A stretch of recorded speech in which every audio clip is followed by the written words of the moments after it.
Greetings. I'm Michael Quinn Patton, reflecting on the factors that make a difference in success. The Olympics going on in Beijing have given rise to thinking about what it takes to get a gold medal. And it took me back to an experience in high school. When I was a senior in high school in 1963 in Dayton, Ohio, they brought together all of the seniors from Dayton, 8 high schools, several hundred students to a downtown major sports arena to hear Olympian Bob Richards, 2-time pole vault champion, gold medalist, 1952 and 1956, a decathlete in 1956. And Bob Richards, a very inspirational speaker, I remember being riveted by his presentation, emphasized that to be really good at something, to achieve mastery, it took 10,000 hours. And it stayed with me. There was something about that number that it was a number. Although it's a symbolic number, it's not a real number, it's not an actual amount of time it takes to achieve mastery, but it somehow made it concrete, made it feel attainable, that there was some rubric, some parameter around what it takes to be great. It was a very inspirational talk.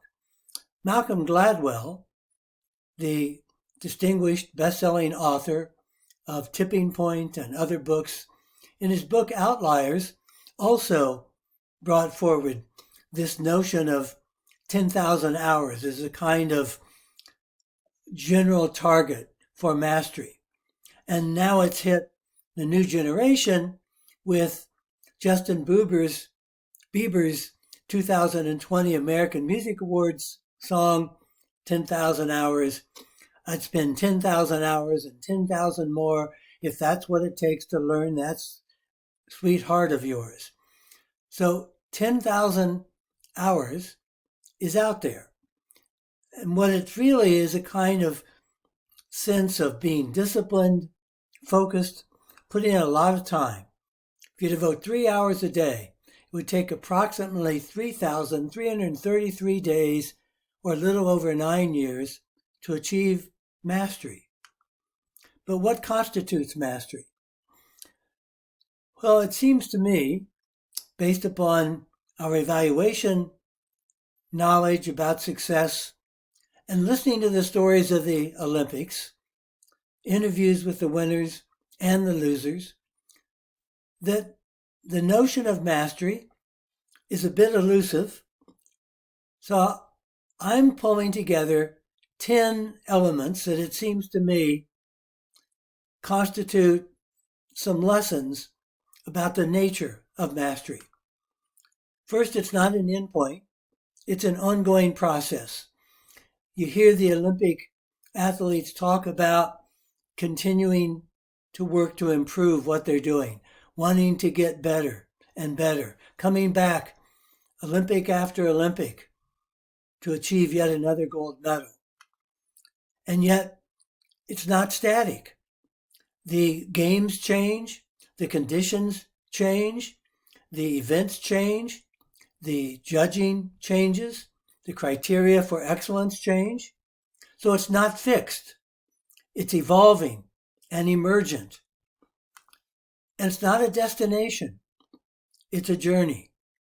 These Olympians have devoted their lives to their sports, to their artistry, and are still working at it.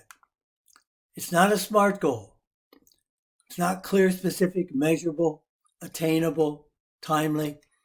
It's a principle to work towards being the best that you can.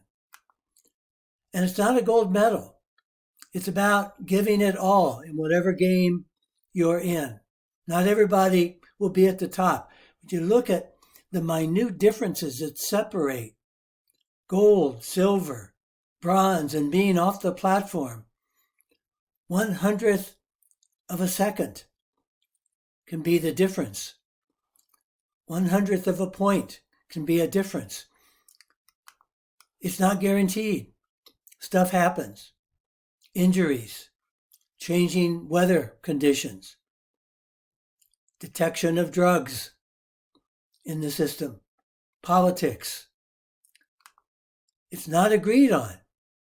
Who's your greatest of all time? It makes for great debates, but it's not just about being the greatest of all time.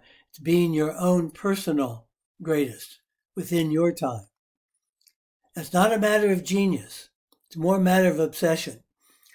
I did a study of the MacArthur so-called Genius Awards, MacArthur Foundation Fellows, who have been dubbed Genius Award recipients. And in those interviews, they regularly said, well, we don't know about this genius thing, but we are obsessed with what we're looking at, with what we're doing, with what we're trying to learn. We spend all our time thinking about it, working at it. It's an obsession. It's hard work. And it's not universal what mastery means. It's contextual, it's temporal, it's cultural, and it's going to be highly individual.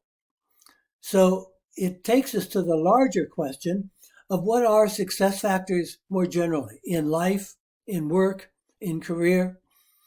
Gladwell talks about opportunity being important, legacy, family history, culture, and a lot of chance. A lot of randomness. And he makes the case that success results from accumulation of advantages. In a world where we strive for greater equity, making those advantages more widely available is one of the challenges of our time. Well, there's a field of psychology that especially looks at scientifically informed perspective on what makes life worth living, focusing on aspects of the human condition that lead to happiness, fulfillment, and what they call flourishing.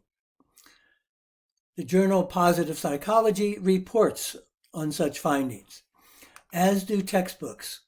And Stuart Donaldson, the director of the Claremont Evaluation Center and the Evaluators Institute, is the leader in the field of evaluation, bringing the wisdom and findings of science and positive psychology into evaluation in what's called theory-driven scientific evaluation. And Stewart was the former president of the American Evaluation Association and recipient of its highest award, the Lazarsfeld Award for Theory. And he's been writing about the positive psychological science for improving everyday life, well-being, work, education, and societies around the globe.